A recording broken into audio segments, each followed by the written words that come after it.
로마서 15장의 교훈. 사도 바울은 로마서 15장에서 선언한다.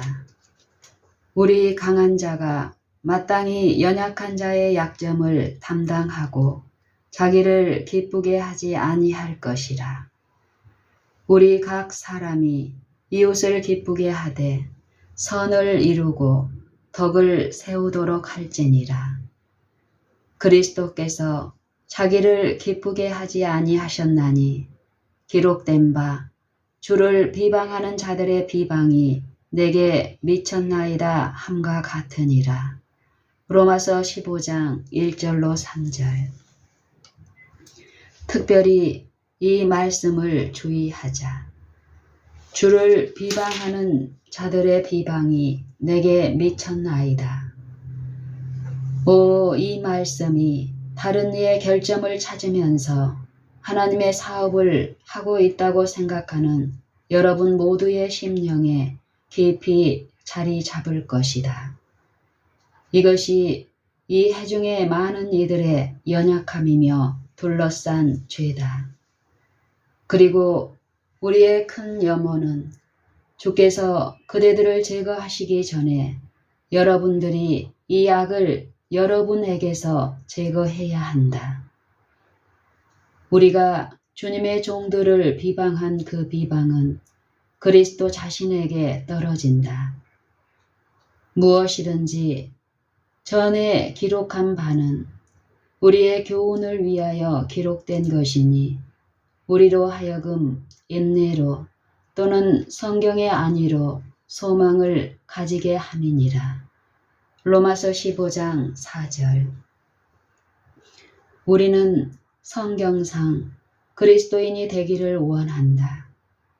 우리는 말씀으로 바로 가기를 원하며 모든 면에서 이 말씀을 수행하기를 원한다. 그때에 우리는 예수 그리스도를 우리의 힘으로, 우리의 치료자로, 우리의 권세로, 우리의 전의로, 후의로 알게 될 것이다. 그때에 우리는 하나님께서 홀로 우리에게 주실 수 있는 도움과 힘을 가질 것이다.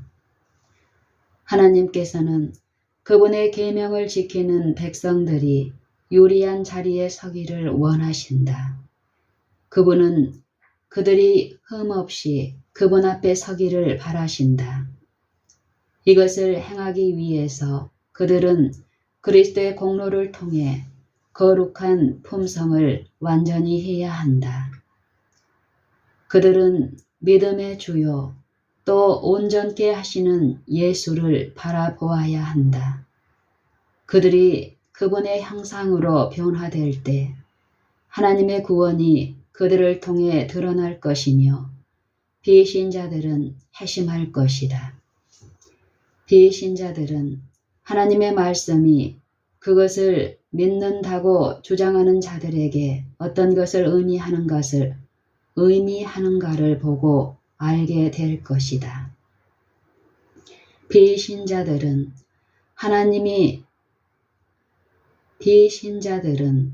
하나님의 말씀이 그것을 믿는다고 주장하는 자들에게 어떤 것을 의미하는가를 보고 알게 될 것이다. 이제 인내와 안위의 하나님이 너희로 그리스도 예수를 본받아 서로 뜻이 같게 하여 주사. 5절. 왜 그런가? 그것은 우리가 6가지 다른 마음 혹은 다양한 많은 마음을 가져야 한다는 것인가? 아니다. 사도는 예수 그리스도를 본받아 서로 뜻이 같게 하여 주사 한 마음과 한 입으로 하나님 곧 우리 주 예수 그리스도의 아버지께 영광을 돌리게 하려 하노라. 이러므로 그리스도께서 우리를 받아 하나님께 영광을 돌리심과 같이 너희도 서로 받으라 는 것으로 그대들을 권고한다. 로마서 15장 5절로 7절. 이것은 어떤 명령을 수반하는가? 그것은 우리를 하나님에 대한 의무 아래에 둔다. 그것은 우리가 하나님께 순종해야 함을 이해하는 위치에 둔다. 이것은 성령께서 우리 심령 안에 거하시고 우리를 통해 역사하실 때 우리는 서로를 향해 악의를 나타내야 한다는 느낌 대신에 서로를 사랑해야 한다는 것을 알도록 이끌어준다. 나의 사랑하는 형제 자매들이여, 하나님께서는 그대들의 비평하고 결점을 찾는 정신을 기뻐하지 않으신다. 우리는 날마다 하나님 앞에 자신을 낮추어야 하며 우리가 예수 그리스도와 바른 관계를 가져올 수 있도록 새로운 회심을 추구해야 한다. 하나님의 계명을 지키고자 애쓰는 자들은 조화를 이루고 겸손과 사랑의 정신을 나타내야 한다. 하나님께서는 어떤 분명한 차이 가운데에도 계시지 않는다. 그분은 결점을 찾는 말에 감동을 주시지 않는다. 그분은 지금 그분이 우리를 높이실 수 있도록 강하신 분의 손 아래 우리 자신을 낮추도록 요청하신다. 사도는 계속한다. 사도는 8절, 9절을 인용하며 사도는 계속한다. 하나님의 백성은 세상에서 빛으로 서야 한다. 그들은 하나님의 계명을 지키지 않는 사람들의 길에 빛의 광선을 반사해야 할 엄숙한 책임이 자신들에게 있다는 것을 알아야 한다. 그리스도 자신은 이렇게 선언하셨다. 너희는 세상의 빛이라. 우리는 빛을 가진 자가 되기를 구해야 한다. 신령한 진리의 빛이 하나님의 자녀들의 말과 행동에서 두드러지게 비쳐나갈 때 빛을 지닌 자들 중에 말다툼이나 서로 헐뜯는 것이 보일 수 있겠는가?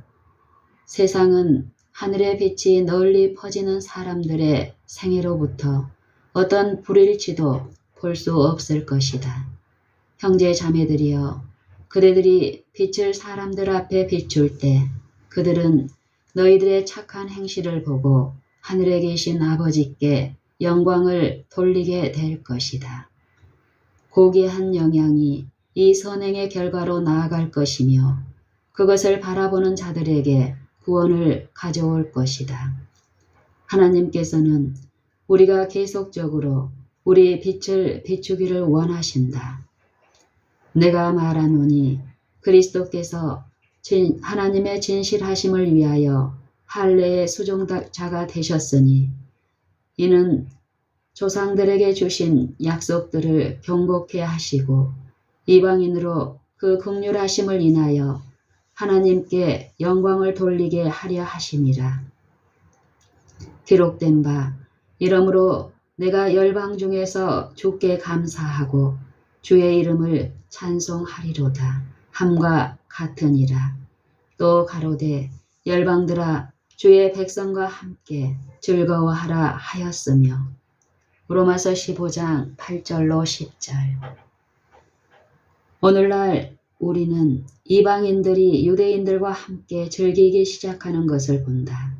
보스턴과 기타 여러 도시에서 회심한 유대인들이 자기 백성들을 위하여 일하고 있다. 유대인들이 하나님의 택한 백성들 대열에 들어오고 있으며 이 마지막 시대에 하나님의 이스라엘에 계수되고 있다.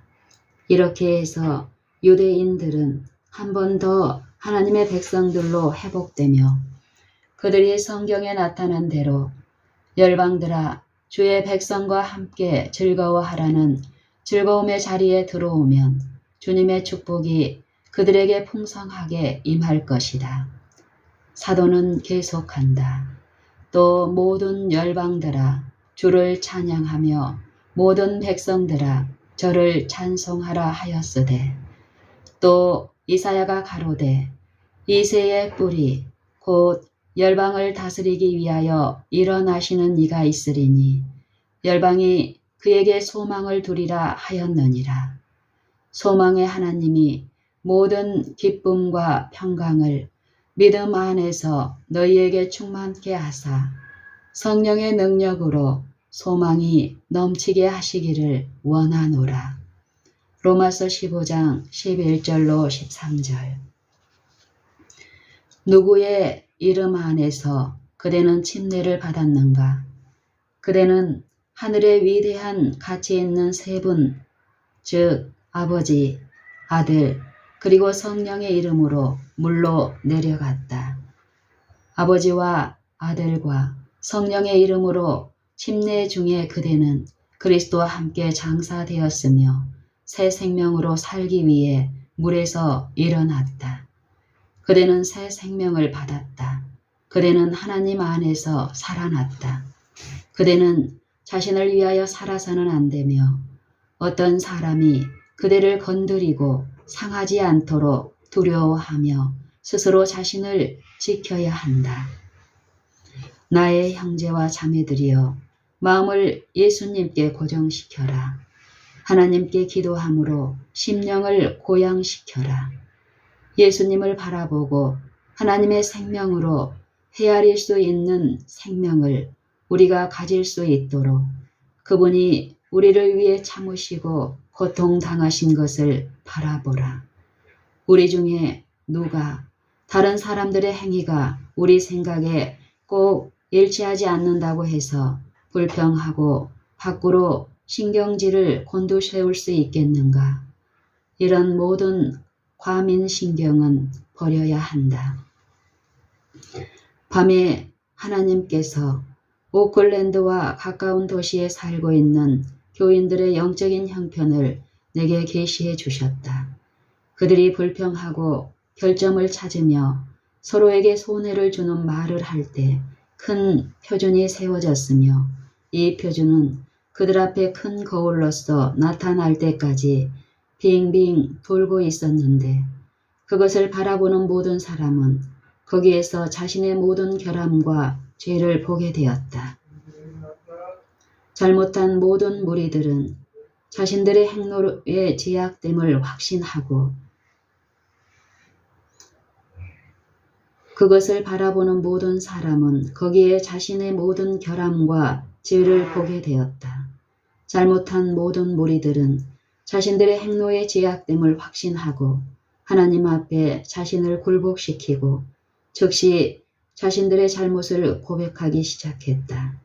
그리고 거기에는 얼마나 큰 회개와 자백이 있었는가. 장막에 놀라운 정결이 뒤따랐으며 하나님의 강력한 권세가 드러났다. 바로 이런 경험이 이곳 오클랜드와 샌프란시스코에 있는 교회에 들어올 때까지 나는 결코 만족하지 않을 것이다. 우리는 우리 하나님의 구원을 보기 원한다. 우리는 진리가 강력한 힘으로 나아가기를 원한다. 그리고 왜 우리는 계속 방해하는 길에 서 있는가? 왜 우리는 하나님의 성령을 근심하게 하는가? 우리는 왜 이기적이고 거듭나지 않은 태도를 유지하며 모두가 그리스도인이라고 주장하면서 그분을 공개적으로 수치스럽게 만드는가? 하나님께서는 우리 모두가 예수님을 바라보고 또한 우리의 행로가 그분의 시야에 나타날 것이라는 것과 그분이 질시와 다툼에 관여하실 것이라는 사실을 알므로 우리가 무엇을 할 수 있는지를 밝히 분별할 수 있는 시각을 가지고 있다는 것을 인정하신다. 하나님은 우리 각자의 품성의 결함을 없애도록 우리를 도우신다. 우리는 이 공동체에 하나님의 능력이 나타나는 것을 보기를 원한다. 이런 것이 아니라면 나는 내 집을 떠나 그대들에게 말하기 위해 이렇게 자주 여기에 오지 않았을 것이다. 그러나 밤마다 나는 겨우 몇 시간 외에는 잘 수 없었으며 자주 밤 시간에 나는 자신의 영적인 형편을 모르는 사람들을 위해 기도하며 침상에 앉아있는 나를 발견하곤 했다. 그리고 나는 일어나서 방을 걸으며 오 주님, 영원히 아주 늦기 전에 당신의 백성들을 제대로 세워주십시오 라고 말했다. 부담이 무겁게 내리누르는 중보의 시간에 종종 내 심령은 큰 염원으로 이끌어졌으며 눈에서는 눈물이 흘렸고 하나님 앞에 손을 꼭 잡았다. 왜냐하면 나는 오클랜드와 가까운 도시에 있는 교회에 위험에 처한 영혼들이 있다는 것을 알았기 때문이었다. 이 영혼들은 마음의 상태에서 그들이 결코 종교를 고백하지 부담이 무겁게 내리누르는 중보의 시간에 종종 내 심령은 큰 염원으로 이끌어졌으며 눈에서는 눈물이 흘렀고 하나님 앞에 손을 꼭 잡았다. 왜냐하면 나는 오클랜드와 가까운 도시에 있는 교회에 위험에 처한 영혼들이 있다는 것을 알았기 때문이었다. 이 영혼들은 마음의 상태에서 그들이 결코 종교를 고백하지 않는 것보다 더 하나님 앞에 서는 것에 관해 알지 못하는 사람들이었다. 형제 자매들이여, 지금은 우리가 그분의 형상을 반사하는지 알기 위해 예수를 바라보아야 하는 때이다. 지금은 하나님의 성령을 근심하게 하는 모든 것들, 분열, 불일치, 결점을 찾는 것, 죄를 씌우는 것을 버려야 할 때이다. 하나님께서는 우리의 빛이 선행에 비치도록 우리가 빛으로 나아오기를 원하신다. 하나님에 대한 찬양이 마음과 음성에 있도록 하자. 또 가로되 열방들아 주의 백성과 함께 즐거워하라 하였으며 또 모든 열방들아 주를 찬양하며 모든 백성들아 저를 찬송하라. 이것이 우리가 하나님의 집에 모일 때 우리가 하기를 원하는 것이다. 보답과 감사의 정신을 품도록 하자. 우리는 하나님의 영광을 반사하며 얼굴이 비치기를 원한다. 우리는 다른 사람들의 결점에 관해 말하는 것보다 훨씬 더 많이 기도하기를 원한다. 우리는 하나님 앞에 무릎을 꿇고 그리스도 예수와 사귀고 교제하기를 원한다. 또 이사야가 가로되 이새의 뿌리 곧 열방을 다스리기 위하여 일어나시는 이가 있으리니 열방이 그에게 소망을 두리라. 소망의 하나님이 모든 기쁨과 평강을 너희에게 충만케 하사 여기에 우리가 있다. 하나님의 자녀로서 우리는 하나님의 영의 직접적인 인도로 나아오기를 주장한다. 성령이 우리 중에 계신가? 우리는 그의 인도하심 아래 움직이는가? 그렇지 않다면 하나님께 수치를 돌리기를 고집하지 말고 그분 앞에 겸손히 나와 심령과 정신을 새롭게 하여 사상을 그리스도 예수와 하나 되게 하라. 그때 그대는 즐거워할 수 있으며 주님을 찬양하며 즐거움으로 그분의 찬양을 외칠 수 있다. 침례를 받은 사람들은 타락으로부터 그들을 지켜달라고 위대한 하늘의 세 분의 도움을 주장할 수 있으며 그들을 통해 신령한 모습을 닮아갈 수 있도록 한 품성을 나타내 줄 것을 요구할 수 있다. 이것이 우리가 예수님을 따라가는 자가 될 수 있다고 주장하는 것이다. 우리는 신령한 모본에 일치하게 꼴 지어지고 형성되어야 한다. 그리고 나의 형제 자매들이여, 그대들이 그리스도다움을 잃었다면 그대들은 다시 회심하고 제 침례를 받기까지는 하나님과 다시 교제할 수 없다. 그때 그대는 그리스도께서 하나님의 오른편에 앉아 계시고 위에 있는 것들을 볼 수 있게 해주는 영적인 분별력을 갖게 될 것이다. 땅에 있는 모든 심령과 마음과 회중을 기쁨과 찬양과 하나님께 대한 감사로 채우고 하늘의 사물에 관해 명상할 것이 충분히 있다. 소망의 하나님이 모든 기쁨과 평강을 믿음 안에서 너희에게 충만케 하사 성령의 능력으로 소망이 넘치게 하시기를 원하노라. 이것이 그대의 입장이라면 죄인들은 회심할 것이다.